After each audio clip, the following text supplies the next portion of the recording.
Go Trekker! Go Flat Trekker! Go, go, go! The Kelpie Flat Track Pod is brought to you by our partners, Euroka Fencing, for all your rural fencing needs. ShredDesign.co for the trickiest jersey prints in the biz. Classic wheels and spokes and Otway hydro blasting make your old girl look new again. And of course, Kelpie Flat Track products, keeping you on track for longer. Now let's get into the episode. Right, so here we are with a new and improved version of Tom, looking nice and shiny. He's got a nice new camera now, a little bit more high def. He's got a big ice cream in front of him as well that you can see. So, really working hard on getting the audio and visual looking a bit better there, Tom, which is, awesome. So, it does help if we look a little bit nicer, but it's not the be-all and end-all if you're a guest one time. But, you're a repeat offender now, that's for sure. Yeah, no, I've definitely hopefully got the setup now and everything's a lot clearer. So, it doesn't sound too echoey or staticky. So, it's good. No, it looks awesome. Well, of course, you get all that sorted and then you have an internet issue for some reason in the middle of Sydney. We're wondering if anyone else has got that problem around you. It's a bit strange, isn't it? Yeah, I don't know. It happens every now and then. Sort of when I'm back up at home as well, it's up the mountains. It's a bit dodgy here and there, whatever else, but not in Metro Sydney. It's very ordinary. But hopefully the internet from my phone is hotspotted to the laptop, and hopefully it comes out all right. Yeah, well, I'm a master editor anyway, so we'll make it. No one will know. Put it that way. I'll hold you to it then. Yeah, or we'll just redo it. Yeah, so that's all right. So we're here getting together again because if you listened a couple pods ago, you would have heard how busy Tom has been and at the racing and getting around. And obviously, the first one was what was the first one? New South Wales titles. Moderns and everything. Then you did the classic and post, and then Australian track titles. Is that the right order? Have I got it? No, that's the right order. Yeah. The first pod I did was round 1 and 2 of the AFTN. Oh, sorry. I'm meaning from 3 weeks ago. Oh, right. Yeah. Sorry. Yeah. It was the New South Wales dirt track titles and costs. And then after that, we did the New South Wales Post Classic and Classic titles at Nepean. And then this last weekend, we did the Australian track titles in Barley Ranch. Yeah. And how was that then?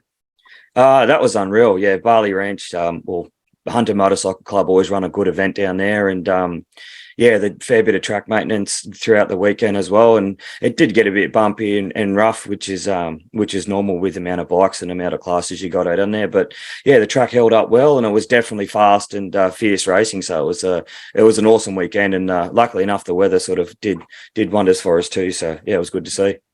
Now, I've been told that's a horsepower track. It's about 800 metres. Is that right? Yeah, it's a fairly decent sized track. It's it was interesting to see a lot of guys, the way they approached the corners and who was on the gas and sort of who was teetering through it. But yeah, definitely horsepower is a big friend in a circle like that.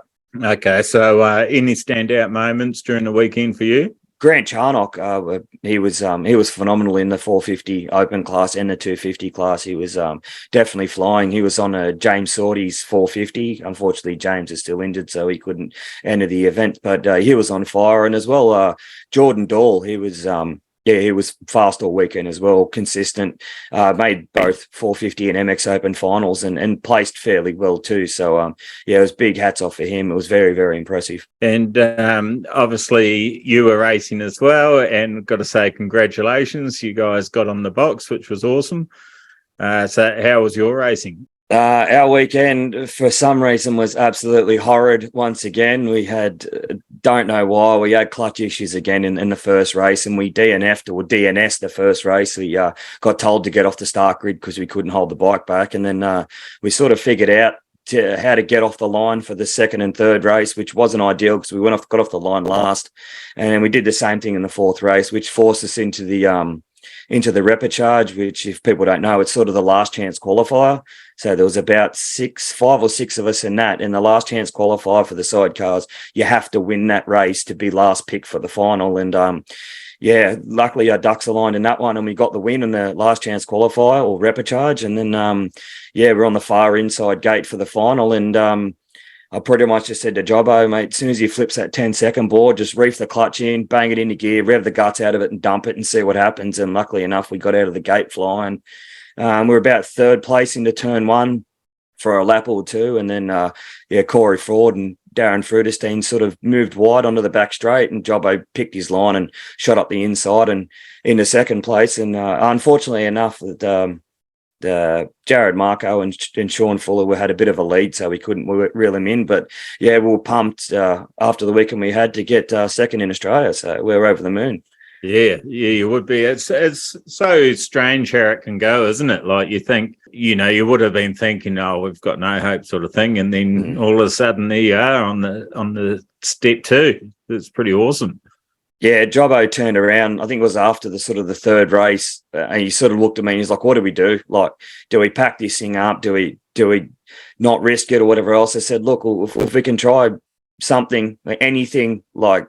I don't know. We've got to give it a go. Like we don't not know what's going to happen unless we do. And he sort of hopped up off the chair, and we did a few things to the bike just to make sure they weren't going to be a problem. And then, we both got on the start line and gave each other sort of knuckles and said, "Well, let's give it shit." And then, when he dumped that clutch and the bike took off like a bat out of hell, I was like, "Oh, yep, we're on now." And he definitely sent it. So it was awesome. It was awesome racing. That was probably one of the most emotional and physically demanding races I think I've ever done on a bike, and that's solos and sidecars as well. Yeah, So right. to come off the track in second place, we're both just like, what the hell? That was awesome. Yeah, magic. And I was just thinking, as you were talking about that, I was just thinking, all the travelling you've done, you've actually just spent a full week at home, haven't you? Almost. Well, you might be a day shy. Yeah, no. Yeah, almost a full week home, but I think there's a practice day at Nepean this Saturday, and there's another day at Appin on Sunday, I think it is. So I'm contemplating which one I'm going to go to, or do I just sort of leave the bike in the shed and have a weekend to relax? But we've got the Akubra Classic on next weekend at Kempsey, so unfortunately our bike is out of action for that one, but I may be jumping on with someone else. So hopefully we can get on the podium with that one as well. But you just got to figure out what the ins and outs of what we want to do first. So it's going to be awesome. So is your bike out because of that clutch issue? You trying to open her up and find out what the hell's going on, or? Well, we think we've rectified the clutch issue, but on the last lap of the final there, we sort of started hearing a bit of a ticking noise on the bike, and we're not sure if it was a chain or rear sprocket or something like that. But Jobbo thinks it may possibly be gearbox. So fingers crossed it's only something simple or something out of bent and out of alignment that we can fix up. But we won't know till Wednesday, and I think the entry's close tonight for the Akubra, so we won't have enough time to get that sorted out and get it up there. So he's unfortunately he's pulled the pin on that one, but I'm planning to be there for sure. Have you had any luck getting a ride? Yeah, I've spoken to two guys, and one guy said, "No, I'm not going to enter." And I just out the corner of my eye, I just saw a message on my phone saying that the second guy is definitely going to enter. So, once we finish up the potty here, I'll give him a buzz, and hopefully I'll be on another machine and get on the box. Just take a minute now, see him back here. I'm in. Yeah. Don't miss the opportunity. No, I definitely won't do that. We've got time back. I'll just message back then saying, tell him I'm in. Yeah, tell him you're in. Sure. That'd be awesome. Yeah. Just doing the podcast now. All right. Give him a mention too. Who is it? Yeah. Well, the rider, is Sean Fuller. He's Jared Marco's passenger, and he's got a bike of his own. And I think he was keen a fair few times to go for a skid. So, if he wants to go out there and have a ride, I'm more than happy to jump on. It's another bike on the track, because as far as I can see, there's only two sidecars that have entered, and it's very sad and odd to see, considering how many sidecars we sort of had at the titles there. But I understand the cost and the time and travel and everything like that with all the competitors. And we just try and get to as many as we can. And unfortunately, this is one we can't. But I will be there, so I'll be representing the Kelpie team and also and also Sean's team. Yeah, well, I think we've sort of discussed that a bit. That it's hard when because there is around Australia, there actually is quite a bit of racing. So having to pick and choose, and especially if you do a lot of travelling and you want to travel for the big ones, then other things have to give sometimes. And it makes it hard. I would have loved to come up for the Akubra. I know Brendan wanted to come up for the Akubra, but it was either do that and maybe the track titles and then miss AFTN. Well, obviously for me, AFTN's a no-brainer. It's part of my business plan, and to be in the 19-inch realm in Australia. So yeah, but it is hard. Like, yeah, I'm glad you're going to these events and happy to report back for us, because it makes me cry missing them all. Yeah, no, it's not a problem at all. Emotional. At least we've got something to talk about. You can try and relive it through me. I'll give you all the grim and gruesome details of it all. But yeah, I'm lucky enough to sort of be in an area where its races are sort of 5-6 hours away. And yeah, it's obviously a lot further for you guys. But I do want to get down to Broadford again and do a meeting there too. So yeah, it's like I said, like, as you know, yeah, it's hard to travel all the time. And yeah, we do appreciate all the other competitors that do travel to come racing with us, because it's yeah, it's definitely good to see and it's fun. But yeah, we do understand if you can't get to every meeting, but yeah, it's good to see that you get to the ones you can. Yeah, we had a few Victorians up there at the titles, which was nice. Kelsey Jensen, our development rider, went up there and competed in the women's class. Daniel Leonetti, Ty Darkin, Taylor Street, and I apologise if I'm missing anyone else. I'm pretty sure that's all of them. We'll go through some of the results anyway, or you've got the results there. You did the Bright thing, and I've got them all here ready to rock and roll. Yeah, and emailed the person in the know, and I'm having a look on MyLaps. So MyLaps is a timing app that we use quite a lot over here. Apart from the AFTN, they used another one, which was good actually. I think it might be more of a road racing one, that one. But yeah, it was good. Good. It worked well. So what are you going to start with, Tom?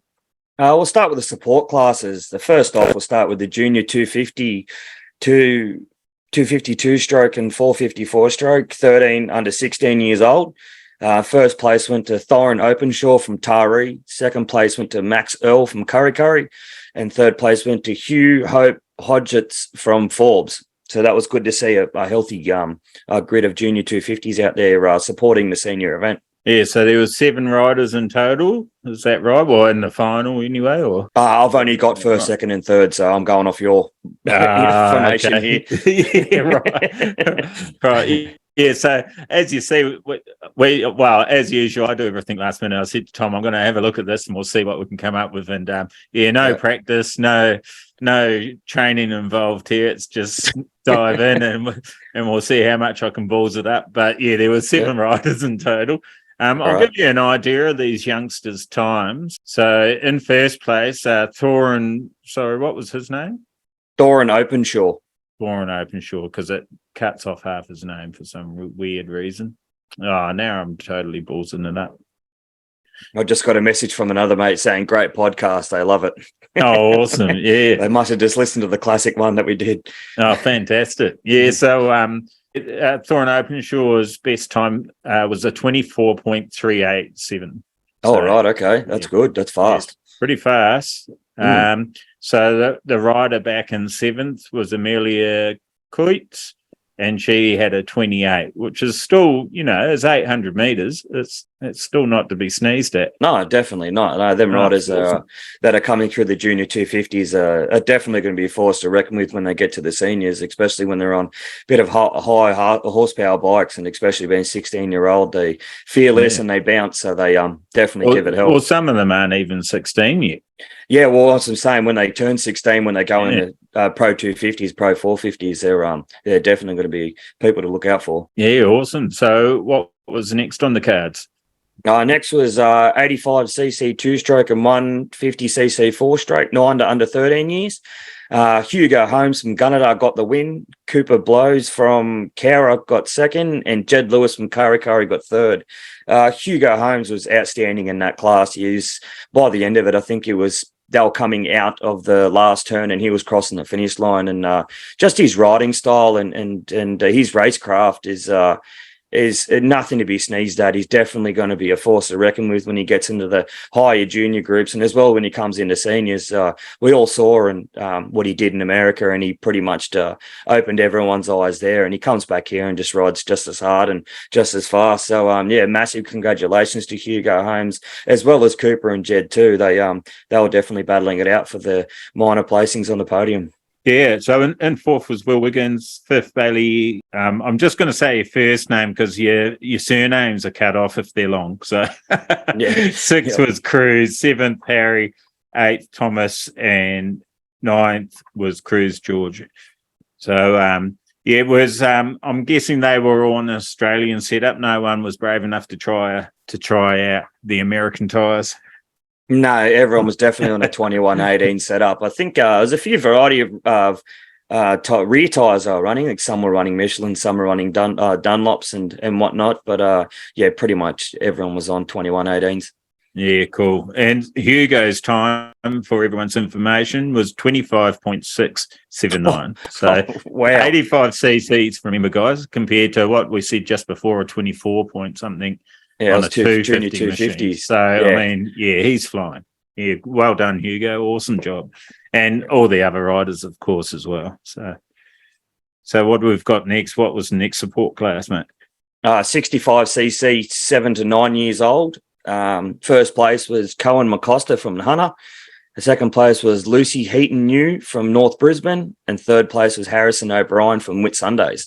So it was good to see the Queenslanders come down and contest for the support class for the Australian titles. But thanks for coming down and all your efforts as well. It's awesome.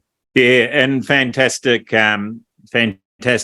practice for them. You know, like we all know as racers, the more seat time, and at those sort of events too, those Australian titles and the Akubra Classics and sort of big open events, I feel like there's a different sort of I'm going to go a bit the castle here, the vibe, a different vibe in the air at those sort of events. You know, like you sort of put a little bit of a different amount of pressure on yourself to do well, I think.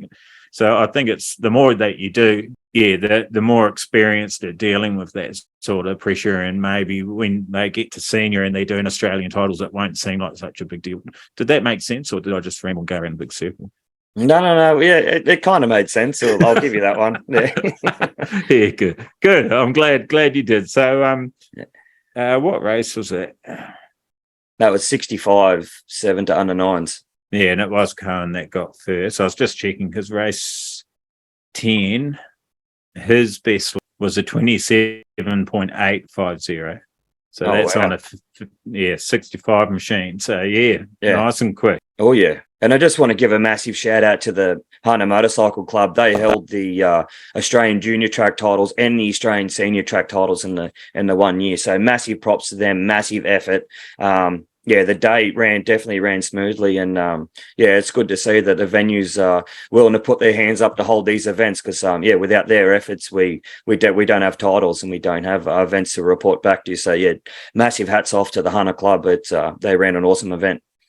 Yeah, awesome. And other juniors that were in that class were obviously Cohen, Lucy, Harrison, Sebastian, Bodie, and Jack. So we want these names read out as much as possible because they are up and coming, and that way you can sort of follow and keep track of what events they're going to, and the more you hear that name when they hit juniors, when they hit seniors, you're going to go, I remember when they were racing 65s, because as we said in the last pod, we're going to be doing this for the next 10 years. So that's right. You're going to hear all about them and get to know these races. And it's something I want to do, Tom, too, is get some kids on. Yeah, for sure. Yeah, they do say don't work with animals and children, but so we'll just do it.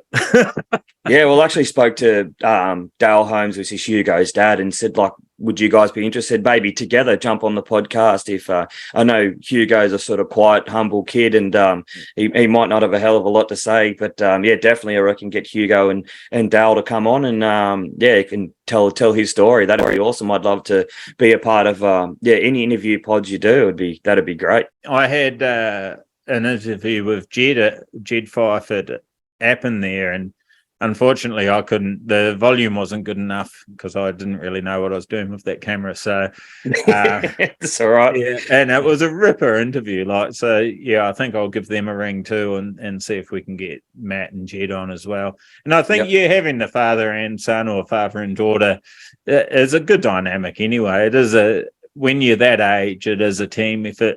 When you're a bit older, you can, my dad and my mum still come to racing when they can and that sort of thing. So it is, but it's not quite the same as when you're under 16. But Yeah. yeah, and like you said, coming on a pod, some of them will be a little bit shy, but we'll give it a crack and we'll see if we should have listened to the advice of our predecessors that have worked on TV and radio.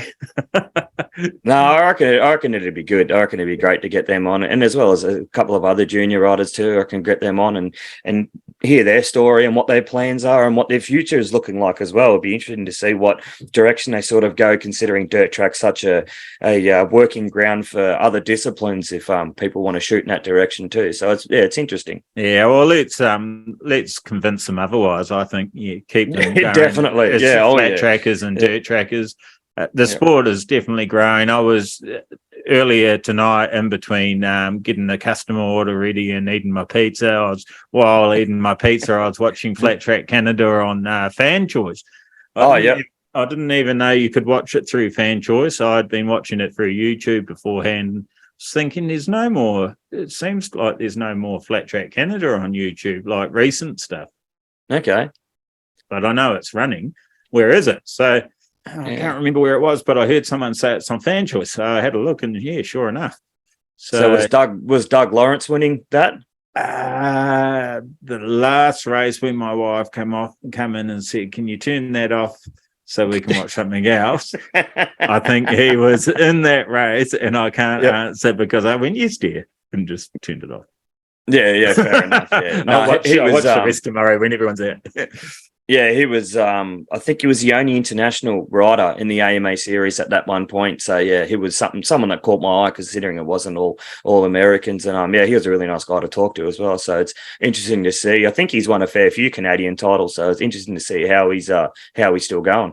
I'll tell you one thing. I know we're bouncing off topic here, but the track, it was rough as guts. I think it was rough as guts. The back wheels are bouncing around, and it was mainly turn one. It was a clay car track, nice and banked. Actually, that's funny because my wife went, "That track looks very banked," and I said, "Yeah, they're the sort of tracks I want to get running over here, but we're not allowed to." So yeah, well, that's right. Well, we did a race meeting at Parramatta Raceway, and that was a clay banked. Not sure if it's a half mile. I don't think it's a half mile track, but clay banked track, and we ran 18-21 setup, and I think Marty McNamara might have changed his wheels to 19s, but the sup reg stated that you had to run sort of 21-18 or 19 or speedway tyre setup. That was definitely interesting racing on that, considering the amount of grip that you had and how you sort of, when you were going through the corners, as it was banked, it was sort of you're leaning way too far than you should, but because obviously the banking there, your tires were probably more in line that you normally would have them. So yeah, that was a pretty decent event, and unfortunately it didn't continue. But at least I got to race around the track. Yeah, and is it? I'm actually not sure. I think it's up your way somewhere. Is it Lake Little Speed Bowl or something? Yeah, Lake Liddell, I think it's called. Liddell, that's up at Musselbrook. That's up at Musselbrook. That's maybe 2.5-3 hours north, sort of on the way. Like you go through Singleton, Musselbrook, Scone to go towards Gunnedah, Tamworth. So I haven't been there yet, and I've spoke to a few people that have, and they said it's all right, it's good, but I can't comment on a first hand basis. Sorry. Yeah, no, that's cool. I've seen it online, and I sort of think it's a step in the right direction. I'm not saying that that's all we should be running. I'm just saying, having those sort of tracks in the mix is awesome. And for down here in Victoria, I looked up speedway tracks as far as car tracks, and just in my Google search, I think I came across 30 tracks. Oh wow! Okay, yeah, right. And at the moment we've got 4 bike tracks we can use, plus one speedway track, but we don't really use it at the moment, But yeah, okay. but it's a big difference. You only want a few of those, and then you've got a good variety of sand, granite, clay, and we don't have oil tracks, but the clay tracks, to me, they are similar. Like I raced that one in Christchurch, and that was quite clay based, and all the moisture came up, and it went real slick, and like you see on the American stuff, and a little bit like the oil when they roll that, and the oil sort of comes up to the surface. A lot of fun. Yeah, a lot of fun having those different tracks. All right, so I'm waffling. Let's carry on. All righty. Well, the next support class was the ATV 450. First place was Joshua Griffiths from Hunter. Second place was John Sherlock from Queensland. And third place was Joel Robertson from Tamworth. So it's fantastic to see the quad supporting the event as well. There was a 450 or open quad class or ATV class in the championship, but they also got a support class as well. So they got a second ride, which was good. Yeah, so to give you guys an idea of the times they were doing, Joshua Griffiths in first place, his best lap time was a 24.228. Second place, he actually got a faster lap time. Does it tell me what lap it was on? No, it doesn't. And that was a 24.174. So, okay. It's funny, isn't it, how you can come second but have actually got a faster time than the first, and it can actually happen right through the field. It's just maybe you're not consistent or whatever the cause. You've got a bad start. But I mean, 4 wheels, that's pretty quick.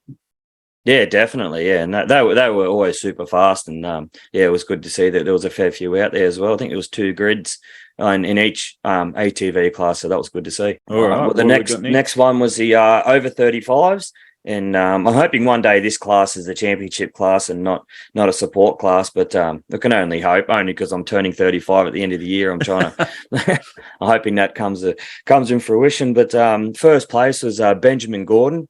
Second place was Zach Campbell, and third place was Kenny Angel. Benjamin Gordon was fast all weekend. I don't think he lost a race. He was on fire. And on the final, I got to, after our race, I got to watch pretty much the end of it. And Kenny Angel and Darren Webb, I think they finished, mate, it would have been under half a second within each other. And I actually thought Darren Webb was going to get him on the line. But Kenny Angel just got him at that very end there. And that was awesome to see, because they're 2 good mates of each other, and they both come down in a P and have a skid out there as well. So that was awesome to see. Good racing in the old dogs class, if you could call it that. Yeah, so it was I'm not even going to attempt to say what the difference was, but okay, fair enough. Kenny Angel's fastest time was 24.885. Darren Webb's fastest time was a 24.840. Oh wow, okay, so there's 5 thousandths of a second or something like that between the two. And Kenny Angel was plus 4.506 from first position, and Darren Webb was plus 4.618 from first position. So I think that's 2,000ths or 200ths. 200ths. Yeah. I'm there not was very nothing good in with it. that. There was half a bike length or whatever else. And like I said, very close. When I saw it, it looked like they were neck and neck across the line. But that was from a view from behind. Ben's fastest lap of the race, and this was the final race of the day, was a 24.059. So he was on fire. Yeah, he was definitely fast. Yeah, he was very quick at Coffs, and definitely showed his pace again at the Raymond Terrace. It was awesome to see. There's a lot of fast guys. Looking at the names in there, so some of the other guys that were in there after Darren Webb, in fourth place was Joshua McCosker. Yeah, McCosker. Yeah, he's fast. Michael Hand, Ian Carpenter, Jason Griffin, Wesley Barnes, Timothy Jones, and Timothy Darmody. I think I've got your name right. Sorry if I haven't. I'm apologising like Tom there. Yeah. I'm not very good with the English language, even though I speak it, but sort of. It's debatable. I've got no excuses. I'm just terrible. Yeah, but, there's some fast dudes in there, and I've seen those names around quite a bit. Griffo was at Appen. Griffo was there, yep. I've seen around quite a bit. Gunnedah, and where else have I seen him? Was he racing at Bathurst? I can't remember. But I've seen him around a bit. Yeah, I not know he 100% was at sure, but Appin, but he wasn't racing. I saw him there. Oops, sorry. no, Griffo was racing. He won one of the races. I think he won one of the Griffo was. Yeah. Joshua McCosker wasn't, but he was. Oh, right. Sorry. Yeah, that's correct. Yeah. Spectating. Yeah. All right, on to next class. Yeah, well, that concludes the support classes. So the championship classes, I'm pretty much going from bottom to top just to leave the premier class to the end. But the next class was the dirt track sidecast. Premier, you could be getting yourself in trouble there. Yeah, well, there was about 10 of us. 10 of us that entered there, which was great because it was two grids, and which also means there's going to be a final as well. But the first place was Jared Marco and Sean Fuller from Gunnedah. Second place was Jim Jobling and myself, also from Gunnedah. And third place was Corey Ford and Darren Frudestein from Cowra. And it was awesome to see that was 10 sidecars out there to try and make a healthy field for the Australian long track titles. And congratulations to Marco on his first Aussie title win. He did very well at Coffs and he deserved that. And he definitely deserved this one as well. He rode great. And Sean Full was a phenomenal passenger too. So they're a good combination and they're on a fantastic bike and they're going to be very hard to chase down this year, but hopefully Jobbo and I can pull something out and get on the podium a few more times and hopefully get our elusive win. Yeah, well, you weren't far behind according to this, plus 2.645. Their fastest lap was 25.281. Your fastest lap was 25.911. The third place was 26.112. Sorry. Yep. Yeah, so you all weren't that different. Like I said, they got a really good jump further behind, but like I said, they got a really good jump in the final, and we sort of were just not so much babying it off the line, but we weren't as sort of quick and aggressive as we normally would, so that probably lacked us a little bit. But Jobbo's got really good racecraft, and as soon as that gap opened up with Corey Ford and Darren, he stuck it straight in there. And I looked back and looked at Darren, and I could kind of see the tear roll out of his eye, and then that was it. I looked forward, and Jobbo just let it rip, and we're over the moon. I can't believe it. To get second place in the country is something I never would have thought of. But we're definitely going to go for that number one spot next time, and hopefully Albury's the one we do it at. So have you got a trophy there with you, or? I don't have it with me. We got a sash and an MA silver medallion as well. Yeah, sweet. Yeah. That was standing on that box. It was just, I don't know. I was just getting goosebumps and shakes the whole time. I kind of wanted to get off it before I passed out. Mate, you weren't going to do that. That would be embarrassing. No, it would have been shocking, but it would have been worth it. All right, the next ones is the ATV Open, and first place was Matthew Griffiths from Hunter. Second place was Joshua Griffiths from the Hunter, and third place was John Sherlock from Queensland. So thank you, Josh, for coming down all this way to race this event, and congratulations to Matthew and Josh. He's definitely did yourselves proud. Yeah, right. Sorry, I was just searching for it, and that's all good. Yeah, I couldn't find. I didn't get to see a hell of a lot of the quads because they were the very last one of the day, and also I'm trying to think if they were not far after us either. So I didn't get to see many of that racing, but you can definitely hear them, and they're definitely quick around that circuit. Yeah, well, 24.2 seconds. I think that's similar to what we were saying in the 450 ATV class, isn't it? But these can be all different engine sizes, but I dare say most of them would be 450, wouldn't? Yeah, I'm pretty sure they are. Yeah, I'm not 100% sure, but I'm pretty sure they are. Yeah, so second place was 1 second point 107 behind the leader. Third place was 1.866 behind second. So it was fairly contested. It was not too big a gap. No, it was close racing. Good. Yeah, they were definitely no one sort of shot away in that. But Matthew was fast enough to get the win, and congrats on his Australian title. Yeah, awesome. I'm doing my vanishing act again, but I'm actually going to just vanish for 1 second because I think my heater is warm to join up now enough, so I'll just turn it off. Yeah, so why Tom's just getting his phone charger all sorted and teed up. Let's thank Euroka Fencing for all your farm and rural fencing supplies. They do an awesome job down here in Victoria, Western Victoria, if you need a farm fencing done. Shreddesign.co for awesome jersey prints.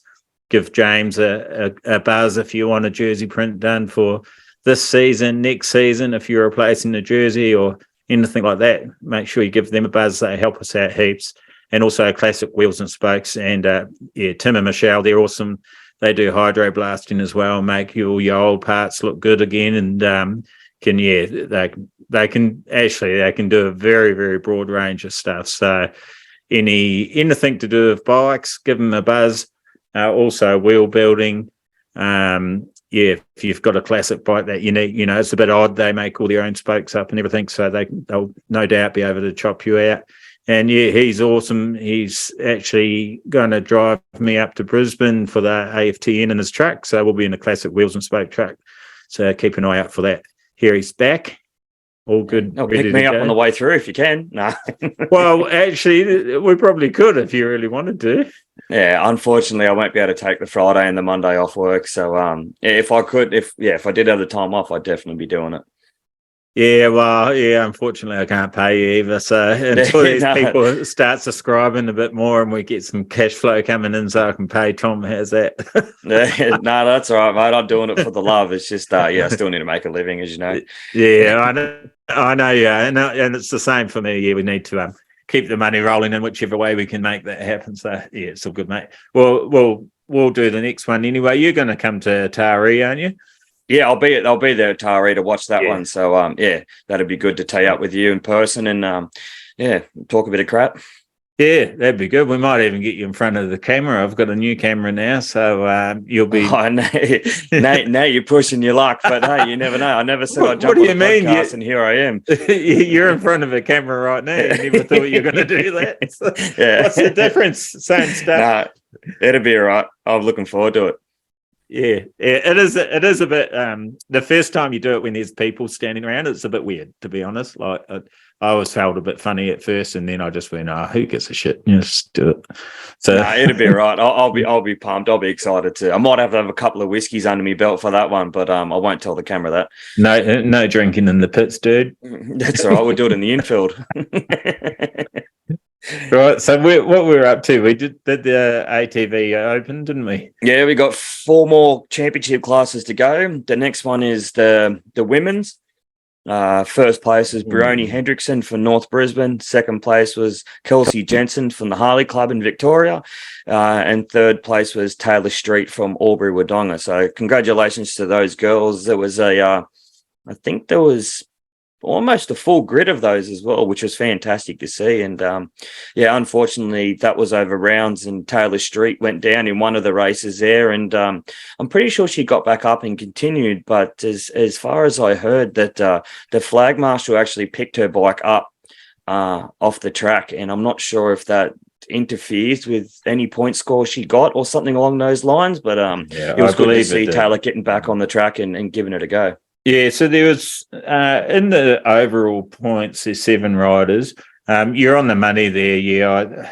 I actually haven't seen the post myself, but apparently Taylor did comment about that, losing some points there. And, it's a shame. My middle daughter, Sky, rang me up and told me about it. So did she get a DNF in that race, or did she get docked points? Actually, so it was on day 1, so that would have been race 3, I think. Possibly. Because she's DQ. Oh, right, okay. So that's interesting to know. I know in Speedway, if you run off in the infield, you're disqualified or excluded. Not sure about the outside. I think you can go off the track on the outside as long as you don't gain an advantage on the rider in front or sacrifice a spot. But I try and stay within the lines of the race circuit. It's a lot safer. I wonder if she can contest that though, because did she ask for the official to pick the bike up or the flaggy to pick the bike up, or did they just help her? Because that's a bit of a shit, isn't it? Yeah, it's definitely hard. I think by the looks of her post, she said she was trying to catch her breath, so she might have been sort of just sitting there or sitting to the side while her bike was running. And if and the they flag went marshal get her did off run the over and track. sort of turn the Yeah, bike off or pick the bike up, it might have yeah, been just to sort of move it out of the way. But if they're the rules, they're the rules, yeah. unfortunately. But yeah, it's Yeah, just the and way it that's right. goes. I guess, yeah, I guess if she wasn't getting up and did that for safety, then yeah, you're out of the race, aren't you? Yeah, Yeah. Well, that's exactly right. yeah. So those girls were hauling us. Yeah. Oh Yeah, yeah. 24.999. This was race one on the first day.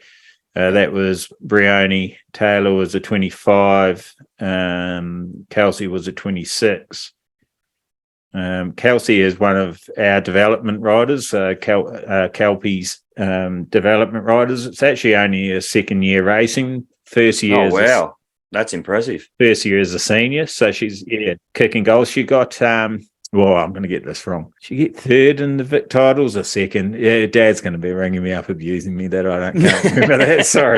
Sorry, Rod, Kelsey, and Kirsty. That was a while ago now.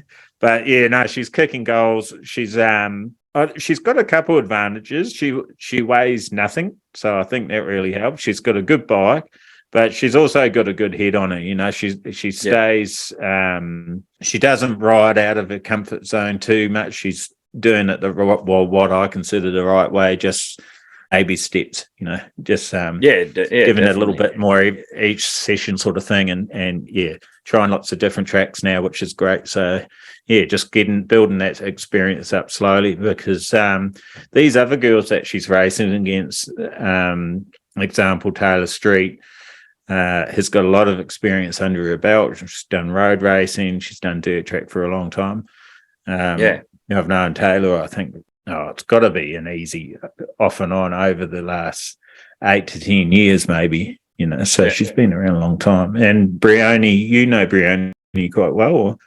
No, I don't know her quite well. I went up and introduced myself to her and said g'day, and asked if she'd like to jump on the pod, and she seemed like she was over the moon. I think she's a 13-time Australian champion. Yeah. So she's absolutely phenomenal rider, and I just want to give a massive shout out to Kelsey. She got on the podium with two current and former Australian champions. So that effort's it is unbelievable, especially when, like Darcy said, it's your second year racing and you're already on the podium, and you're only young too. The sky's the limit. You know what I mean? A couple of years time, or actually the way you're going, maybe next year you could be banging bars with Brioni and trying to take some glory. But so yeah, hats off to you. And you had a very good speech on the podium as well, thanking your sponsors and Kelpie. That sort of caught my eye to who you were as well. So well done. Really impressive.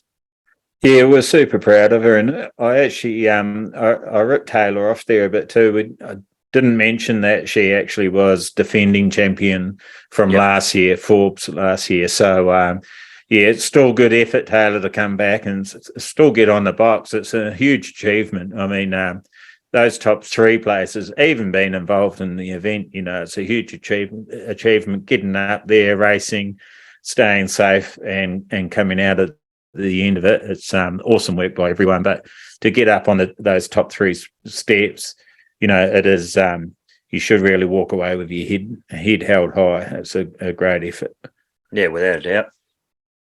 Righty-ho. So that was Women's Open. Yep. And the next one, we're getting in the nitty-gritty. The next one's the Pro 250s. They did have a full grid, or just over a full grid, but after the first round, they a couple, I think due to accidents, dropped off. So they changed that into rounds. So that was contested over 5 rounds. And first place was Grant Charnock from Forbes. Second place was Cole Matchin from Mud and Tars in South Australia. And third place was Jed Carter from Panorama Club. Sorry, Kyle, if I have butchered your last name there, buddy. But well done to you coming all the way up from South Australia to contest the Aussie titles and on your placing. And Grant Charnock was on James Sorty's 250 and 450 as well, with James in the pit. So those two as a combination definitely went well. And I've watched Grant race since I first started racing dirt track, and he's a phenomenal rider. And hats off to you, dude. You're definitely on fire all weekend, and you deserve that number one spot. Yeah, good work, guys. As we were just saying, and it doesn't matter which class, to get up on one of the top three steps, it's an awesome effort. Kyle Matchin, you got his name right there, which was pretty good because I butchered it a couple of times. He was racing in the Kelpie Cup at Mildura not long ago and took that out on a Kelpie block, which is oh, nice. Yeah, a bit well of done. shameless plug in there, but yeah, awesome job by Kyle. And he had never ridden our tyre, and he went well. He blitzed the field, which was awesome. So I don't know if everyone knows what the Kelpie Cup is, but it's a meeting that we're putting on. It's actually a class at normal club days where you can come and race either on your 19s or a 21-19. And you can see everything on the website anyway. Go on there. There's a Kelpie Cup page. But the overall prize for the person that has the most points at the end of it, at the end of the rounds, is actually to race in the AFTN for Kelpie next year. So at this stage, it looks like it's going to be Kyle if he accepts the offer. We will have another offer for him if he doesn't want to do all that travelling and that sort of commitment. Yeah, so that's pretty cool. It was great to see him up there. He's pretty handy on the 250. I think I wouldn't say, actually it'd be interesting to look at the times. I wouldn't say heaps faster on the 250, but he does look a little bit more comfortable on it. I think, being a lighter sort of frame guy, maybe that's why. Sure. Yeah, okay, fair enough. Yeah, he was definitely fast and consistent on that 250. So yeah, definitely hats off to him. So looking at their last race of the day, Grant Charnock's fastest time was a 23.697. Yeah, Jet Carter's faster was a 24.348. And Lachlan Moody, who was third. So that's interesting. Yes, because the points gathered up, didn't they? You said. Yeah, that would have been in the last race. Yeah, Kyle got a fourth in that last race, and his fastest time was a 24.905. Sorry, Lachlan, your fastest time of that race was a 24.472. So yeah, very close. Like they're all very close. Those top four. Yeah, it must have been great to watch. Yeah, definitely. It was unreal. All the races were, no matter if it was juniors all the way to the seniors. It was great, fast, contested racing. It's it's insane the lines that people do take and how fast they are on separate lines. It's really incredible to see. It's actually it's quite amazing looking at the times. Like obviously I wasn't there, so I didn't get to see the spectacle as such. But looking at the times, it can sort of paint a picture in your mind of what it could have been like. Like how close riders actually were to each other. And yeah, paints quite a picture. I know quite a few people don't like transponders and that sort of thing, but I actually like them. I like them as a rider, so I can keep a bit of a tab on myself anyway. But a lot of people argue, the conditions change all the time, so it doesn't really mean anything. But I sort of disagree. When I started racing, I was doing 32s, and then I just keep going, well, I've got to get better and beat 32s, and I got down to 30s, and then I got down to 29s, and keep pushing yourself to consistently get lower than what you were before, so I think it does help. Yeah, definitely, without a doubt. Rightio, so great work to everyone in the Pro 250. Now, the next class is the MX Open, and as you can only imagine, 5 grids, fastest riders in the country, top 12 riders in the country with their elbows up in the final was insane to watch. And first place in that was Harrison Ryan from Hunter. Second place was Daniel Wicks from Gunnedah, and third place was Kaishan Will from North Brisbane.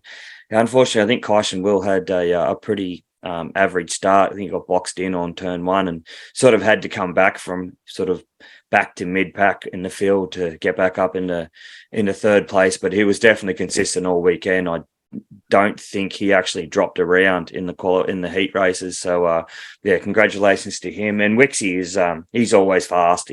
He's always consistent, and he was one of them that was running different lines to sort of everyone else, but still was extremely fast. And Harrison Ryan, he got a great jump, got out in front, and didn't look back. He definitely had that right arm pinned right down throughout the course of the final. So congratulations to Harron on your Australian title win. So how was the track when we got to finals? Did they have a bit of a break and re-prep it, grade it, wonder wheel it? What did they do? Yeah, they did. They did a fair bit of track maintenance throughout the whole meeting. I'm pretty sure they had a multi-wheel. They had a drag, a water cart, and everything else as well. Our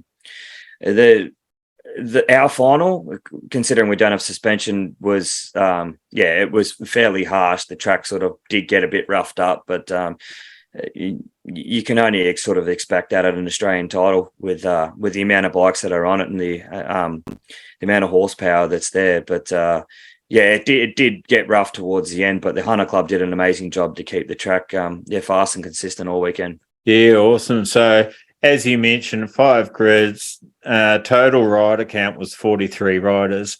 So really, top. You should probably say top 10 is an awesome effort, but really top 20 is still an awesome effort.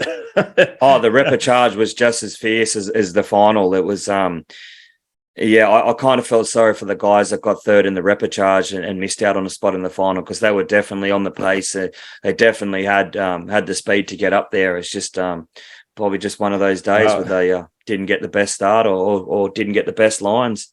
So Jacob Richards, who's how many times Australian champion past is he? He's had a few, hasn't he?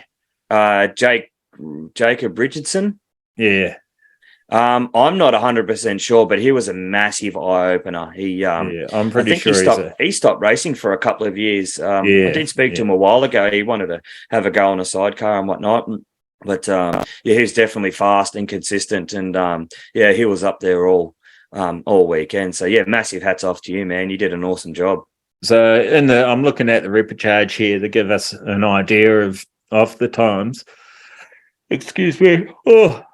The fastest. You need a can of this. Oh, I definitely do. Yeah, I've got to send you a couple of boxes of this, man. This will get you. It'll get your blood pumping. I've got no excuses. It must be my diet or something. I don't know. I woke up at 5 o'clock this morning, and I'm feeling fantastic. How many cans have you had? Yeah, none. Let's not mention that. Let's not mention that. So Benjamin, his fastest lap was a 23.302, and this is in the repechage for the MX Open. It is we're talking about, isn't it? Yep, that's one. Richardson was plus 0.903 behind him. Wow, that's close. Tight. That's close. Yeah. Bailey Spencer in third was plus 1.993, so a little tiny bit back from them. Yeah, but his fastest time, lap time of that race in third. This is third I'm talking about, was a 23.544. So second's fastest lap of the race was 23.514. So they're close, real close. Yeah, that's fast. That is extremely fast around that circuit. That's very fast. Yeah. Going back to give you an idea, in the repechage, this is so not the final, but the repechage. In 10th place was Kyle Matchin, and he was a 24.841. So that gives you an idea. The front guys will go from third, 23.544, back to 10th was 24.841. So really it's still close. Oh, yeah, without a doubt. It was, definitely fast racing. And then you go to the final. This is riveting content.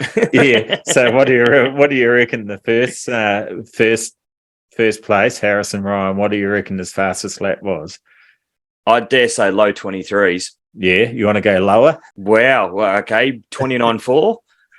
22.9. Oh, right. Yeah. Well, that definitely showed in the final, because he had that thing. Like I said, he had it wound on. Yeah, and he had fast, consistent lines. He's a phenomenal racer. Wixie was very close. Yeah, I don't think I've ever seen him off the box at any meetings that he's gone to. So it was it's good to see that he got on the top. That's great to see. Yeah, Wixie in second was a 22.953. Far out. That's impressive. Yeah. And then That's extremely fast. everyone after that was 23 plus. Yeah, right. Okay. Even 23 seconds is insane. Oh, it's insane. Yeah. So yeah, looking at that's obviously the final. So And the last one was the Pro 450 final. yeah. And third place in that was Grant Charnock from Forbes. Second place was Daniel Wicks. And first place was Kyson Will from North Brisbane. And congratulations to Kyson Will and your win, mate. I think you're kind of getting sick and tired of looking at the back of Jared Brooks' jersey in the finals like this. I know I saw you when you raced the Aussie dirt track titles at North Brisbane last year. The sort of look on your face when you come off the track was... you look defeated, but you definitely deserve that win. And congratulations on winning on the weekend, mate. You were definitely the fastest rider out there, and man, good on you. Yeah, well, yeah, he pulled a 23.199, followed by Daniel Wicks, which was a 23.451, followed by Grant Charnock, which was a 23.755. Then you had Bailey Spencer in fourth, Lucas Quinn fifth, Harrison Ryan sixth, Jordan Dawes seventh, Cody Lewis eighth. Thomas, I'm not sure your surname's cut off. It starts with a ya in ninth. Thomas Yarnold. Yarnold, is it? Yep. And 10, Connor Ryan, and 11, Wade O'Keefe, and Luke Bush rounding out in 12th. So, yeah, and again, awesome. I want to give a massive shout out to Jordan Dawes. He's a great person as well as a great racer, and wears his heart on his sleeve and races just as hard as everyone else's. And it was just good to see him and get good results there. But keep plugging away, mate. I guarantee you'll be on the box soon at a big title meeting. I know you think you've got a second place at an Aussie long track titles. I think that might have been in Mildura. But it's definitely coming for you, mate, and well done on how you went too. It was great to see. Remember, these are the fastest riders and some of the fastest riders in Australia. Not all of them could be there, but these guys are pretty much at all the big meetings, open meetings, and at the title meetings that I've gone to. Those names are all pretty familiar, and a lot of them are racing in the AFTN as well, which is great to see. We'd like to see a few more of them throw some 19s on and come and have a crack as well. Definitely make that series bigger, but as much seat time as possible is probably the key, and keep turning up and having a crack. And like you say, like with Kysh and Wheel, looking at the back of Jared Brook, and it always, you just keep persisting, and you'll get it. You'll get it. I was watching them happen, and he was in front of Jared quite a few times. So if Jared was here, obviously Jared's overseas at the moment doing the World FIM flat track. If he was here, I'd say, I wouldn't say it was instantly Jared's, So no, well, definitely not. And Jared is very fast at that circuit as well. But Caution definitely came with his A game and showed why he should be number one. And I hope he holds his head up high because he definitely had a phenomenal race. And like I said, again, congratulations to you, man. I know that's sort of a monkey off your back, and you can take that momentum down to Albury for the Australian dirt track titles, and you can try and replicate it again, and we'll be all down there. And definitely cheering you on, bud. Yeah, I really wanted to race at that turn. I think I'm not going to. I think I'm going to, I know. I'm going to do some filming. The reason is I'm actually going to China the next weekend, and I sort of feel like it's a little bit too risky. If I end up getting injured or something like that, and my airfares are not refundable. So you can at least come out and have a look, though. How far is it from your place? Oh no, definitely coming. I'll come and do some filming and stuff there. Oh, awesome. We'll do an episode of Kelpie Live or something like that. So still be involved, but I'll know a lot of riders there as well. So awesome. Pretty much every Victorian rider will be there. I reckon that feels they can. It's a shame because I really like that dirt track there, and I think probably would go pretty good. And I wanted to do it with a Kelpie block on the back. But anyway, got to sometimes be the old man and be a little bit more mature. And I think there's their club championship Might be next weekend, I think. I think I might just go and have a bash at that instead. That will still get a ride in.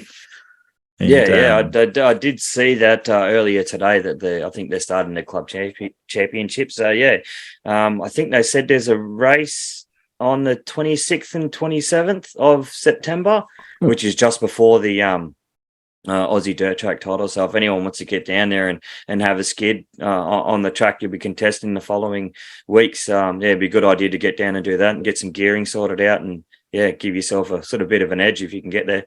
Yeah. Have you ridden there? It's a cool track. Yeah, I'm trying to think. I did the Victorian titles. I can't remember exactly when. It might have been 2012, 2013, something along those lines. And I was on the 250 and a sidecar on that as well. And it was an awesome. It was an awesome track to race on. Can't wait to get back down there on a really high powered sidecar. Yeah, and while we're talking about Aubrey, Wodonga, and Diamond Valley. No, Diamond Park. While we're talking about them, they're actually. I was talking to Shane Clear, and they're wanting to bring back the Skylift series to the original format of the Skylift, so 3 rounds, and it's night racing on the short track, and it was always a great crowd pleaser, and they get really good crowd numbers there as well. Awesome. So at that speedway, and a couple hundred people, maybe more, and it's an awesome event to race. I did it. I've done it twice. The first time I did it, did I do all 3 rounds? I might have only made 2, but it's a lot of fun. It's a great atmosphere. They have the music pumping, people drinking, having an awesome time. So, we'll keep an eye out for that, guys, and come down and support the club because, that's how we keep these clubs rolling. So, yeah. For sure. What else you got for me? Anything else? No, well, that's pretty much all the classes for the Australian long track titles. The next event that's coming up is the Akuba Classic, and I'm just trying to sort out the last formalities there of who I'll be riding with and who I'll be on with and whatnot. And my phone's literally going off its head in the background, but I just got a message now saying I'm entering now, so I'm guessing that's from Sean. If it is, I'll definitely be there on his sidecar. For some reason, he's asking for my race number. I don't know if that's bike number or license number, so I don't know if I'll be riding or swinging, but either way, I'll be there. I'll be there on the track. You would still have to give your license number as a partner, wouldn't you? As a passenger? Yeah, I thought Jobbo would have sent that to him just to make things a little bit easier, but he's not your secretary, mate. No, but he's got all the. He was because I was trying to get in touch with Sean and he was teeing it all up. So, all right, I might just send him a message back and give him a license number, and he might go, "No, I need your race number." And say, "No," but I hope he does ride, and I can jump on the side with him. And it can be, it'll be a bit of fun. I like that track. It's Kempsey's Green Hill Speedway is definitely a fast circuit, and even faster on a sidecar. Yeah, so it was my first time there last year, 2022, and blew my mind. It's right next to houses. It's like, right next, and it's like right in the suburb. I'm going, what the hell? You wouldn't get that away with that in Victoria. There'd be, 30-foot walls put up and sirens blasting, and you need a permit to fart down here. So I think the club's got an agreement with the neighbours to say, like, look, we've got a racetrack here. You can understand there's going to be loud bikes. And I'm pretty sure they offer, I'm not 100% sure, but I'm pretty sure they offer free entry for them to come and watch the racing down there too. So I think there's kind of an agreement with the neighbours and the Macleay Motorcycle Club. Yeah, that's awesome. Yeah, it just blew my mind. We just wouldn't get away with that down here in the nanny state. So, we have the same issues at Nepean Raceway with the noise, and unfortunately, when the track was formed in 1959, there probably wasn't a house in a 100k radius. I imagine that would be the same with Green Hill, wouldn't it? I'm not 100% sure of the history of that track there, but we've definitely had issues at Nepean Raceway with noise and things like that. So it does hurt us when you've got bikes there that are extremely loud or louder than the allowed decibel rating, but I don't think we've had issues with noise sort of ever since they reopened again. But hopefully, fingers crossed, everything still runs smoothly, and yeah, we can have Nepean Raceway open for another 60 years. Yeah, cool. And Kempsey, for those that don't know, is an oil track. I might see if I can find an aerial shot of it and tag it on with on the socials, so you can have a look at the track that Tom's going to. Awesome track. I really enjoyed it, actually. I was lucky enough to do 3 oil tracks last year. 3. Yes, 3. Gunnedah, Temora, and Kempsey. And I think, Kempsey was probably my favourite. Temora's close second. And, Gunnedah was third, just only because of that corner off the straight. I'm not a big fan of that one. Oh, right. Okay. Yeah. Mainly because I'm not very good at it. Yeah. Yeah, that's fair enough. But Kempsey's it's a cool track. I like the format of it, the shape of it. I think we discussed it and might have been the Appen recap one that we were talking about it, and you were talking about the bumps and almost getting bumped off the sidecar there. Yeah, definitely. Those braking bumps into the what we call it, pit corner, or the stop corner down the bottom there. Yeah, I've been to Kempsey a couple of times and haven't really seen them form like that. But like you said, I think they're a common reoccurrence. So other than that, it's an awesome fast track, and it'd be good to see a lot of guys get out there. I'm sure Sammy Davis will be out there, and Marty McNamara, and I think they've already put up a sort of an entry list at the moment now. So if you guys aren't doing anything and want to have another skid on oil, go nuts. Oh, I was going to say the next meeting I'm going to is up at Brisbane, but it won't be. It will be Albury next weekend. Right. As long as we're getting a fair bit of rain at the moment, so I'm not sure. I don't have that Bureau of Meteorology or whatever Bureau of Meteorology. Meteorology, that's the one. Yeah, I don't have. What did I say? Meteorology. I don't know. I don't speak Kiwi, but I'll let you have that one. Yeah, apparently I don't speak anything. I'm not quite sure what it is I'm trying to say. And you would probably think that I'm high, drunk, or something all the time, but I'm not. I'm actually sober. I don't even eat meat, so I'm not getting steroids or anything. Maybe that's the problem. Maybe I'm not. A bit of protein in your diet might improve your vocal cords a little bit. I'm walking around like that all the time. For those people that can't see, I've got one eye shut there. Well, and it's the only one I can do. I can't wink with the other one. Is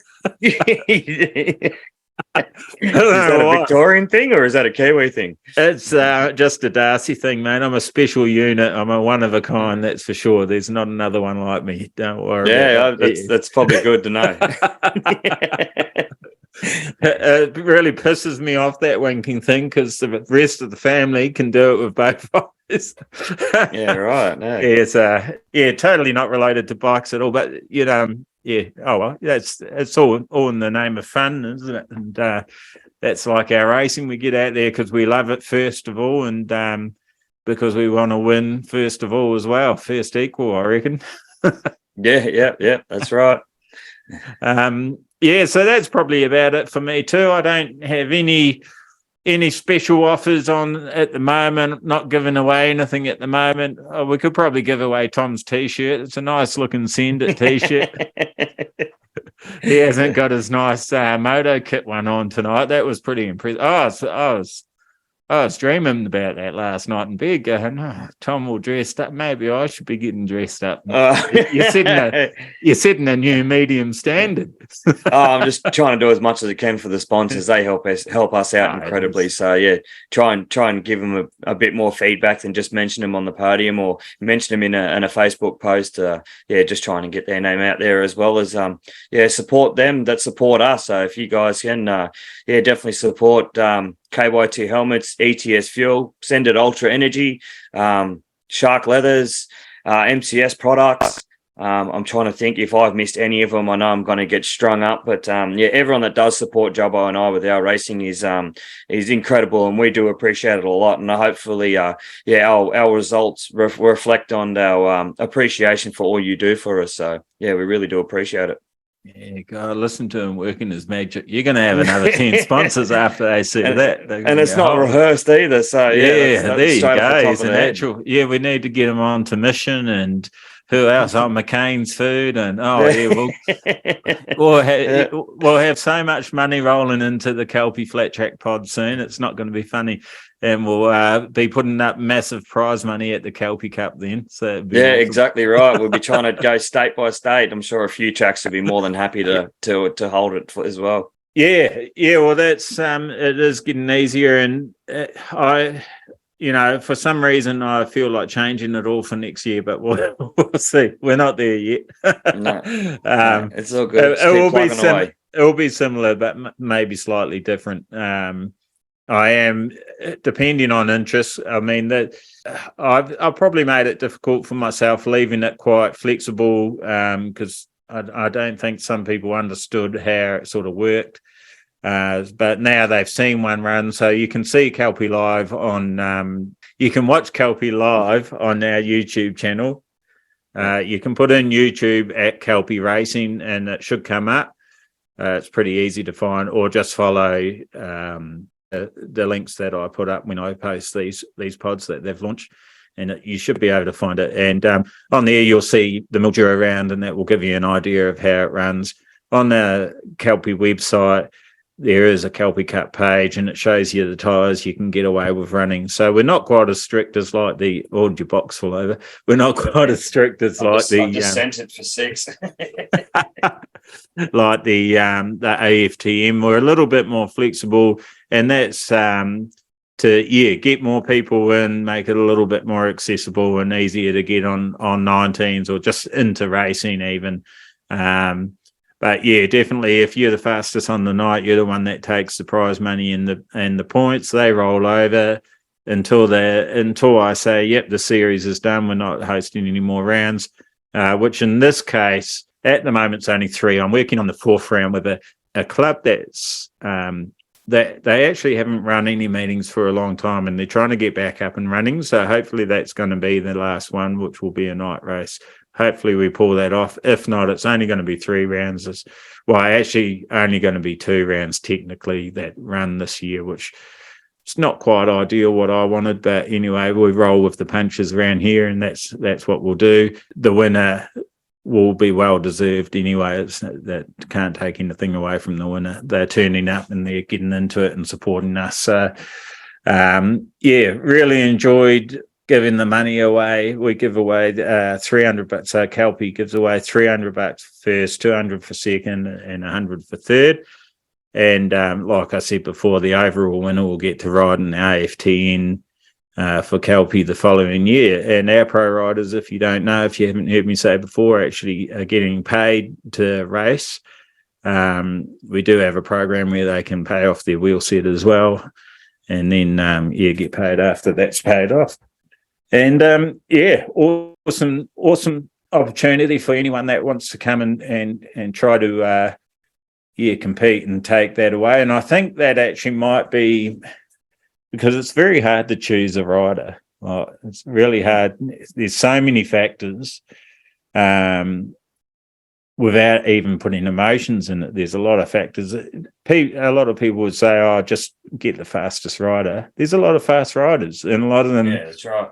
have pros and cons. Some are really good in all weather. Some are good in just the dry. Some are, there's all sorts of issues, all sorts of things that you don't think about. Like, they're a great rider, but they're useless on social media, and they don't call you back, and that sort of thing. They don't. Not taking a stab at anyone firsthand, but yes. No, not at all. I'm not no names or anything, but it's just things I've noticed. So the riders that we do have now are selected because they wanted to do it, and they always respond. They always turn up for training. They're there all the time. So that's how I've selected riders so far. And there's a couple of guys that I did want, and then I realised, hold on, they're not committed in the same way that these other riders are. So you can be fast. You can be the fastest in Australia, but if you don't show respect to a sponsor or a team manager and that, you won't get the gig again. I can guarantee it, because it's a two-way street. Right. You're helping each other. So I think next year the Kelpie Cup will probably pick all 3 riders for the following year. Okay. I think that's how I'm going to do it, and that takes a little bit of pressure off myself. So the guys that want to turn up and including our current riders, Zane. Did we talk about Zane last time? So Zane at round 1 at Appin, unfortunately had a crash. He's one of our pro riders, number 7, Zane Kinner. He's a young guy, full of determination and spirit. Trying to keep him off a bike is like mission impossible. Just had surgery on his knee yesterday, so he's going to be out for a while. He's definitely got a ride next year, and his ride will, if he can't come back next year, his ride will still be on offer for the year after. So it might be the first and second that get the offer if he still can't ride. So I want to honour that for him, just so everyone knows that. Yeah, he's got a definite ride until he gets back, unless he says to me, "No, that's it, I'm not racing again." Yeah. So I think the Kelpie Cup will become selection process for our pro team for the AFTN, and that's assuming AFTN keeps going. And if for whatever reason the AFTN doesn't keep going, maybe the Kelpie Cup will try to lift its standard to that one day or something. But that's I'd like to get down to Broadford next year if you hold around down there. I know it's an 8-hour drive for me, but I did the it was the Shannon's Classic Bonanza, Broadford Classic Bonanza. Sorry, they had down there. Yeah, and I had a ball at that track. So yeah, if you guys definitely hold around down there next year, I'll take a bit of time off and make an effort to come down. Yeah, well, our next round there of the Kelpie Cup is there on the 10th of September. I haven't got the banner up today, but anyway, I've managed to remember that, which is amazing considering. Yeah, I'm committed to a friend's birthday that night. So what a slacker! That's you're off the pod. No more. That's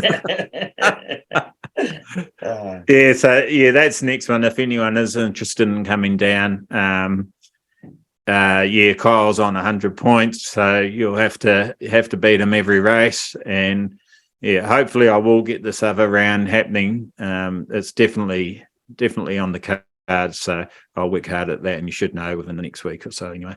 But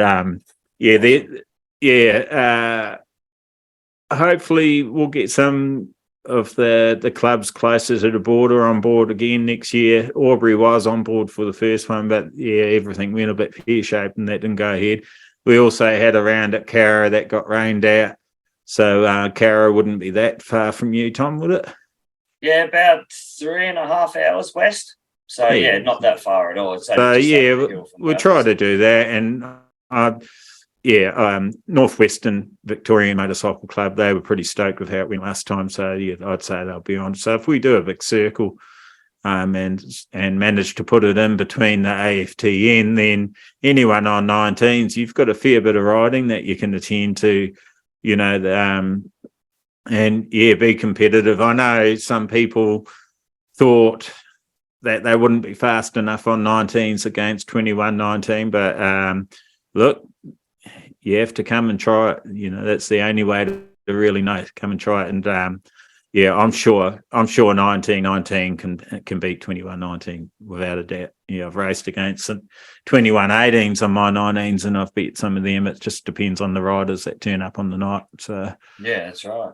Maybe speak to Penrith Motorcycle Club next season when they write their calendar and see if they'll throw a round of the Kelpie Cup into one of their dirt track meetings. I can get a decent turnout for that for sure. Yeah, that'd be awesome. I don't want to go any more than 6 rounds. I think 6 rounds is enough. For sure. Yeah, definitely. Just another option. But it should give everyone plenty of racing and opportunities. Guys are going out and spending a lot of money, not just on our products to set up as 19s, but other wheel builders around the country are getting business too. And, only to have the three rounds. Well, it's actually not. It's 6 rounds, but they're back-to-backs. It'd be good for riders to experiment on other deeper tracks too that are prepared a little bit differently. So far with the AFTM, we've seen them prepare them for American tyres, and we've raced them. I've raced on them at Broadford when it was prepared for dirt track pretty deep with a wonder wheel and that, and you can yeah, you can still make them hook up, So Oh yeah, without a doubt, for sure.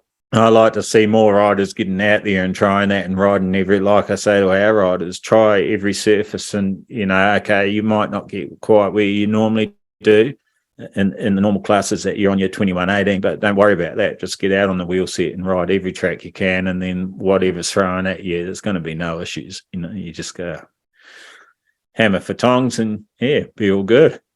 Anyway, I think it's good with that 19-inch, sort of the American flat track tires, you can call it, and you can ride pretty much any surface on those tires as well. So if you're going from, say, Nepal for a granite track or Gunnedah, which is an oil track, and then you know what I mean, you go to other places where it's probably a lot looser or a lot harder. It's sort of, you can run those wheel sets without having, you know what I mean. You're not going to run a 2118 on an oil track, but you can definitely run a 1919 on oil, and then the following day go to, say, for instance, Tamworth and race there, and then the Sunday race at Gunnedah on the same wheels, and you don't have to sort of worry about chopping and changing or making different wheels. So it's definitely a good option, and to do that, it's definitely a money saver as well. Yeah, it is, and those tires, they do. I think I have mentioned this probably a few times, but they do blow my mind with how grippy they are. It's 8 mil of tread and compared to 12 or like our tire 14, and it's they still hook up. Like, it's really amazing how they're designed and they work, and their wear is pretty awesome. So well, I've actually ridden them on a go-kart sort of, or road surf tarmac surface, and I've ridden motard wheels and all that before, and it's hard to sort of compare the two, but I definitely didn't have less grip than I would have on the motard wheels. Not that I would have had the thing leant over further than anyone else, but I was definitely more than comfortable of hammering around on a truck like that with the American style 19s too. So, like, they're universal for anything. Like, I don't know if I'd take them on the beach and on a sand track or whatever else, but there's probably riders out there that'd be able to absolutely run rings around everyone on that. So it's definitely a universal tire, and it's good to see if it grows even further, especially with the AFTN and what Greg Heatley's doing down there at Appin. No, it's awesome stuff. Awesome to see it existing now and in our country, and everyone else around us is on them, and it's good to be a part of it now. And like a lot of the Kiwi boys want to come over and have a crack at the AFTN. It's awesome. Yeah, that'd be fantastic to see some international riders come over and do that event. Yeah, it may not be this year. I think their calendar, they've created a couple tri-series and stuff now too, so their calendar's getting pretty full as well. It's good to see. But I think definitely in the near future, maybe 2024 might happen. And me and you are going to New Zealand. I just got divorced yesterday because I just dropped that news. So, no worries, mate. You're paying. I'll renew my passport. We're on. I just realised I've actually got to pay my race licence as well. So I just did that last week too. So that's all good for another 12 months. Yeah, so I've got a few bills coming out before next weekend. And anyway, we'll get it done. That's the main thing. Awesome for joining us again, mate. I should say thanks for joining us again. But it's like on the last one, I said, does that name have a track? I mean, far out. What am I on at the moment? Maybe I'm eating too much lentils or something. I don't know. I don't know what's going on. Get a steak into you. Get a steak into tofu steak. Oh, come on. Yeah. And so I actually don't eat meat. I don't eat meat. I do not. I don't eat meat, because I've saved the animals or any shit like that. It was because I was getting lethargic, like really bad in the afternoons, and that's why I actually cut it out of my diet. And I heard a lot of people saying that a more plant-based diet, they didn't get that sort of effect. Well, and it's it starts happening after your 40s, mid-40s, that your body changes a bit. So that's why I tried it. And I do have meat occasionally, if I can't get something when we're out. It's actually usually at the footy field, like I have pasty or something that's got a bit of mince in it, and it's fine. But I just don't go chomping on big cubes of meat anymore, because then I'm look at me, I'm falling asleep now. Imagine after a feed of meat. No, well, everyone's different, and different things work with different people. Like I know a lot of people that that I work with that train, and they're 100% vegetarian, or they're 100% vegan, or they only do the carnivore diet. It's sort of it's whatever works for you. It's sort of no right or wrong thing. You've just got to try and find out what gives you your energy levels, and what works. Other than that, there's no really any right or wrong. You just got to try and do what works for you.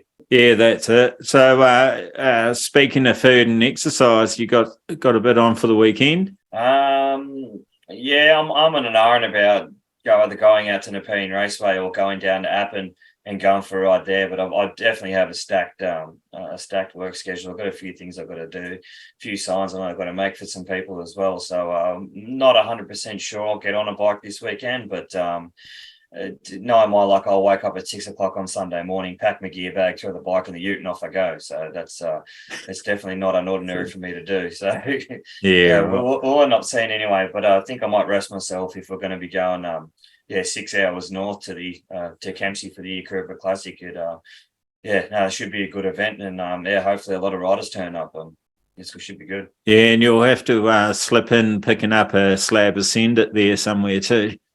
Yeah, I might have to hit Dave up. I'm definitely down to my last. Well, I think I've got 2 cans left, so I might send him a message and see if I can grab maybe a box or 2 on the way past. 2 cans from a pallet. Because every time I talk to you, which has been a bit lately, you've got a can to send it. So you must have had a pallet. No, I didn't get that many. Jobbo got a lot more than I did. He was the gift of the gab and the mastermind to get Sended Energy on board with this. I'm just trying to do my part to promote the company as much as I possibly can, and not just saying this because we do.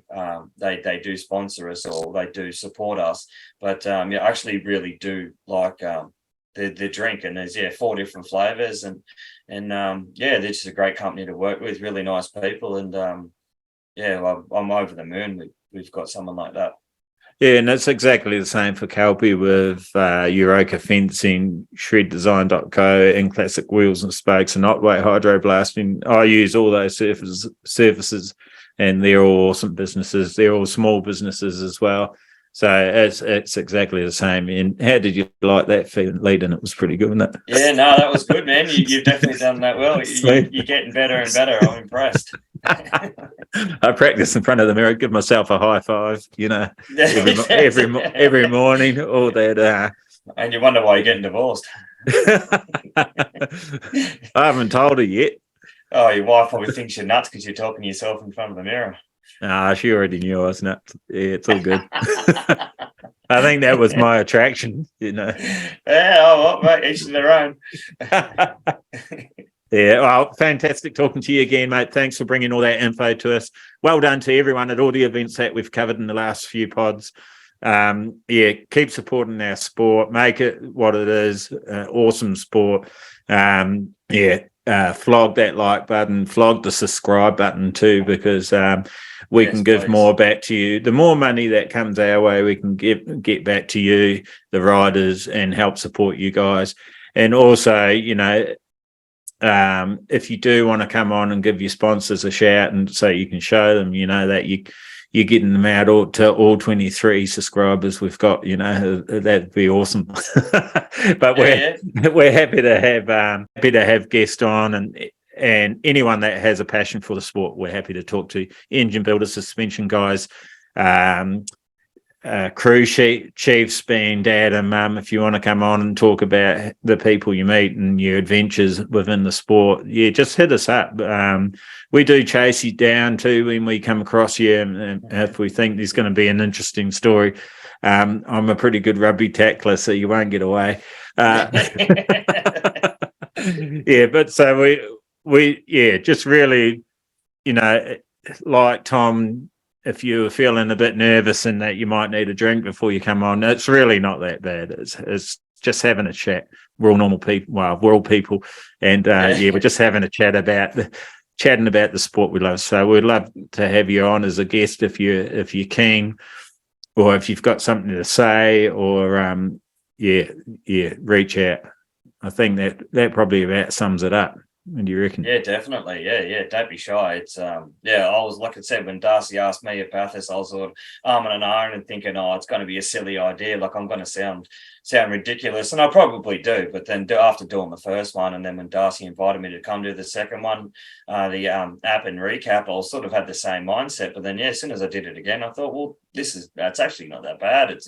It's good to sort of, I know it's odd talking about yourself and what you've done and whatever else, and a lot of people are humble like that, but no, a lot of people are interested to hearing your stories, and they see you out on the track and they see who you are and see your name in the riders list, and then they might be interested to hear what you've got to say and what your background is as well. So yeah, don't be scared of it jumping on. Darcy won't bite, and nor will I. But I'll be interested to see who comes on, and people's backgrounds and stories would be fantastic. Bloody oath, I bite. Just depends who you are. Don't worry, he doesn't bite hard. Yeah, no, I'm a gent. I take my teeth out, so it's all good. Oh, good. Yeah, it's all good, guys. Keep it sideways. Till next time.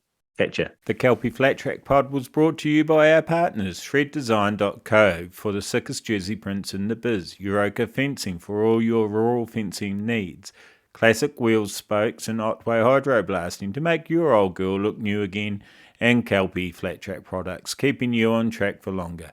Remember, subscribe to our YouTube channel, flog that like button, keep it sideways. Till next time. Go Trekker! Go Flat Trekker! Go, go, go!